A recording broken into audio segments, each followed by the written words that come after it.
Groovy. ウオンセガメガドライブウオンセガメガドライブ16ビットソフトシリーズが面白さぶっちぎりでドッカンとデビューハマっちゃう。まずは10号機グラフィックもキャラクターもグイッとリアルでこいつはぶっ飛ぶ SFX、 そしてスペースハリアー2スーパーサンダーブレード。やっぱゲームは16ビットじゃないとつまんない。 You homeboy セガ。 Hey everybody, welcome back. Jim here with some more import game recommendations, and today we are going to be taking a look at these fine games for the Sega Mega Drive. The Mega Drive import library definitely has some very interesting titles in it, to say the least, but with that being said, let's take a look at these. First up, we have Magical Taruruuto-kun, and this is a platformer developed by Game Freak, who are best known for developing the Pokemon series of games, but before Pokemon, they developed a bunch of different games in a lot of different genres, and a few of them were platformers, and this is one of them. It is based on a series of manga and anime that had its run in the late 80s and early 90s, and again, it's a pretty straightforward action platformer. As Taruruuto-kun, you run and jump and glide and attack enemies with your magic wand, and some enemies and items can actually be picked up with your wand to be used as projectiles to throw at enemies. In fact, that's how you're supposed to defeat a number of the bosses in this game. They'll throw items at you or try to drop them on your head, and you have to snatch them up with your wand and throw them back at the boss and hit their weak spot. You also eventually get the assistance of another little wizard character that will come in to basically serve as a screen-clearing super bomb that you have a limited supply of. Overall, I would say that this is a fairly easy game as far as platformers go, aside from a handful of segments where the screen scrolls and you have to keep up with the screen. Those can be a little bit challenging, but on the whole, not a terribly difficult game, but it does still play really well, and it is still really fun. It also has some excellent graphics. This is just an obnoxiously colorful game. It's like somebody opened up a packet of rainbow Skittles and just poured them into a Mega Drive cartridge. Lots of very vibrant pastel colors and really cute character designs. Just a great looking game overall. The soundtrack is also really good. Very upbeat, light-hearted sounding tunes that match the look of the characters and just the overall feel of the game itself. So all around, a very good, well-made platformer by Game Freak. It's not a terribly expensive game either. Complete copies can be found on eBay at most about $50 and about $30 at the least. And I don't know how much a loose cart would cost, because I've never seen a loose cart of this game ever, but I imagine it would be considerably cheaper than the complete copy. So if you're looking for a fun, cute little platformer for your Mega Drive, this is something worth looking into.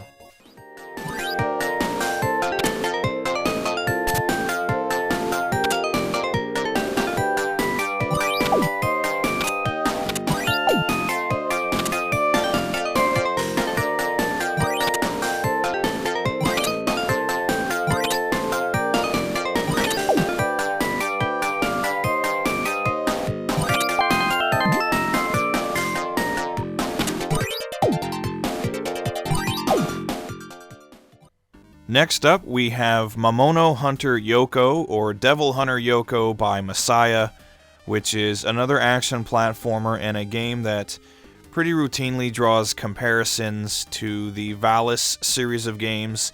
You play as a young girl wielding a mystical sword on a quest to destroy evil monsters and demon overlords and stuff like that. This is another game that is based on a series of manga and anime that had its run in the 80s and 90s, and I would say as far as action platformers go, this one is pretty good. It's nothing mind-blowing. I wouldn't call it like a Castlevania level game, but it is enjoyable. The one thing you have to learn right away is that in this game, instead of just attacking with your sword, you need to hold down the attack button to form a protective barrier around yourself This will protect you from various projectiles and other things, and without it, you're pretty much always a sitting duck. And while you have this barrier formed around yourself, you can actually throw it at enemies as well, and it'll come back to you, kind of like a boomerang effect. So pretty much the entire game, you need to be running around holding the attack button while this force field surrounds you, protecting you, and being used as pretty much your primary attack. Aside from that, this is a fun but challenging game. The platforming is decent. Again, not on the level of, say, a Castlevania 4 or Bloodlines or anything like that, but still very playable. I would say, yes, comparable to the Valis games. It's fun. The graphics are pretty good as well. Again, nothing too mind-blowing, but still a fairly colorful, detailed game. There are some cool little cutscenes. I'd say they do the designs of the anime justice. The soundtrack is pretty good as well. So just all around a decent action platformer. Again, if you're a fan of the Valis series, you'd probably like this game as well. This is one that is becoming more expensive as of late. Copies can go online for as much as $100 or more. So if this is a game you think you'd be interested in, I would say go ahead and get yourself a copy right now before the prices get too insane.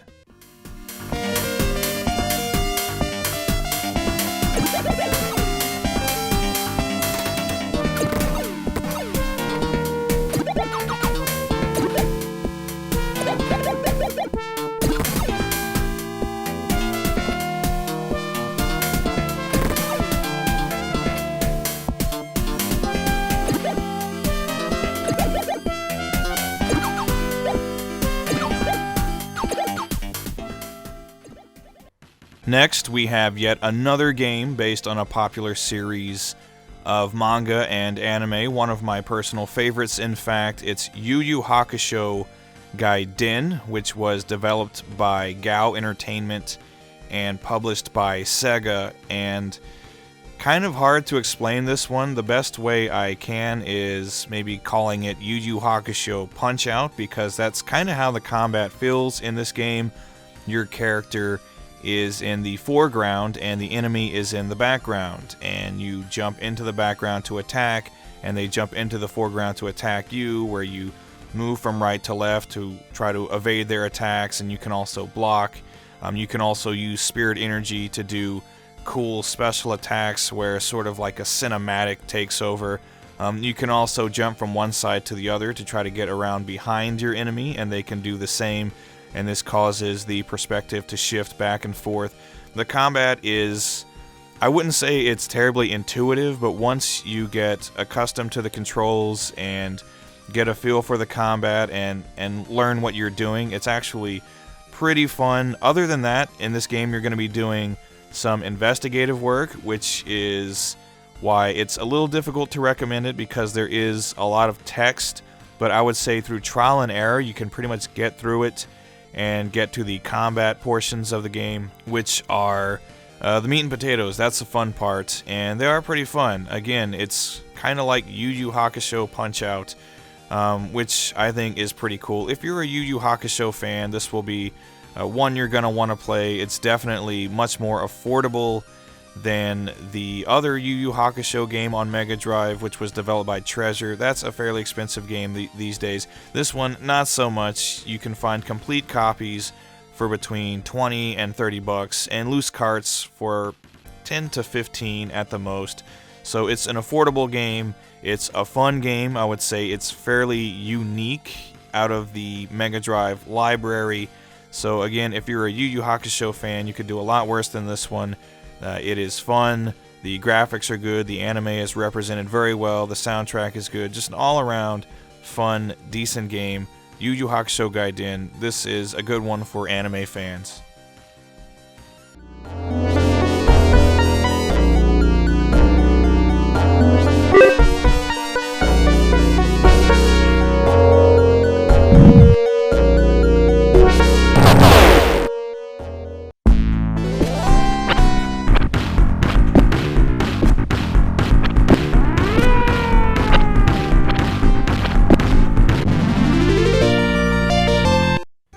Next up, we have Battle Golfer Yui, which was developed by Santos and published by Sega, and this is definitely one of the weirder games I've ever played for the Mega Drive. It's essentially a golf RPG. You play as Yui, and you go to this golf tournament to basically solve the mystery of who you are and what your purpose is. The beginning of the game features a cutscene where Yui's rescued from a laboratory, and so she's kind of delving into the mystery of her past. And to do this, yes, she does have to talk to a lot of people, and there is some investigative stuff to be done, kind of visual novel style. So this is another one that has quite a bit of text in it, but again, through trial and error, you can get through it and get to the real joy of this game, which is the golfing, which is in a way very similar to other golf games. It controls more or less the same, but it's also extremely different from other golf games, as it is a golf RPG. As you defeat other characters, you level up, your stats level up, and you earn new special trick shots you can use to shoot through trees, or to skip your ball across water, or do all kinds of other things, negate the effects of wind. You have all kinds of cool special shots that you can use, and basically you have to use MP to use these special shots. So yes, Battle Golfer Yui, very interesting as far as golf games go. This is no Lee Carvalho's putting challenge for sure. So fun, interesting game. It can be challenging for sure, as I think a lot of golf games can. You really have to be very precise with everything, which I'm not terribly good at, but this is still a fun game.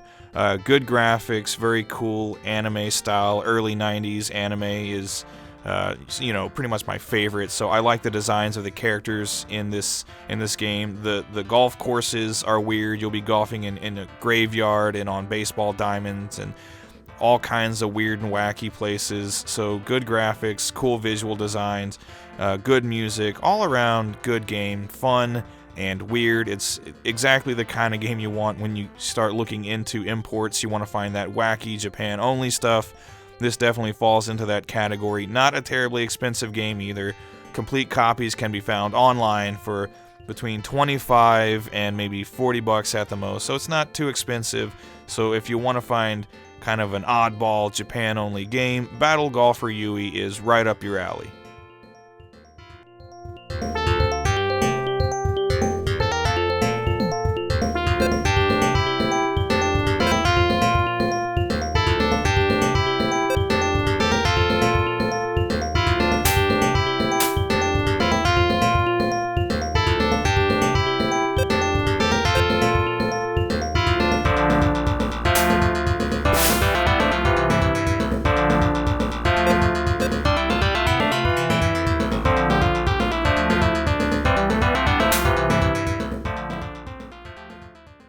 And last but not least, we have Golden Axe 3, which was developed and published by Sega. And this is kind of cheating, as this game was made available in North America via the Sega channel, but it never got a physical release for the Genesis or the Mega Drive in Europe, so I thought I would throw it in here because it is, after all, Golden Axe. It's awesome. It's classic arcade-style beat-em-up fun, set in a fantasy, mystical world like Conan the Barbarian or Beastmaster, which I like a lot. I'm a big fan of the Golden Axe series, and this game has pretty much everything you would want from a Golden Axe game. You have a handful of selectable characters with swords and axes and other various types of attacks, and you have cool magic attacks that'll clear the screen of enemies, and you have two-player co-op, which is always fun, and all the other things you would want from Golden Axe, all your hacking and slashing and wizards and warriors and dragons. It's all very cool. Some updates to the gameplay and to the graphics and to the sound design, which I like.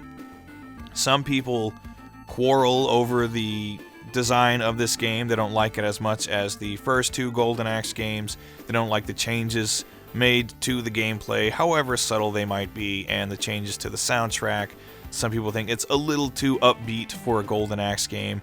I, on the other hand, really like everything about this game. I'm a beat-em-up fan. I'm a fan of the fantasy genre, so there's really not anything that I wouldn't like in Golden Axe 3, and I do definitely recommend playing this one if you're a fan of the first 2 Golden Axe games.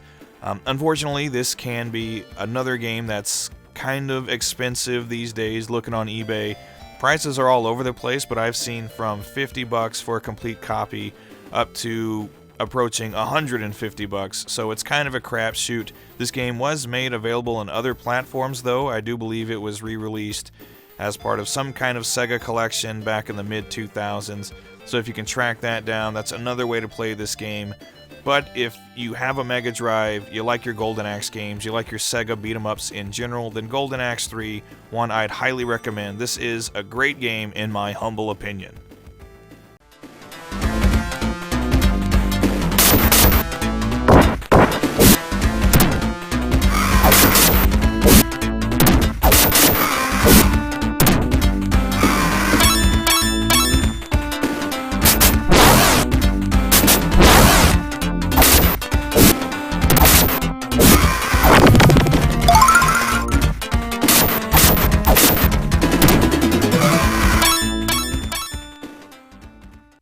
So there you go, 5 Japan exclusive games for the Sega Mega Drive. I hope you saw something you liked, and do let me know down in the comments what some of your favorite import Mega Drive games are, and what are some that are on your wish list. I'd like to know, and until next time, thanks for watching everybody, take care, goodbye.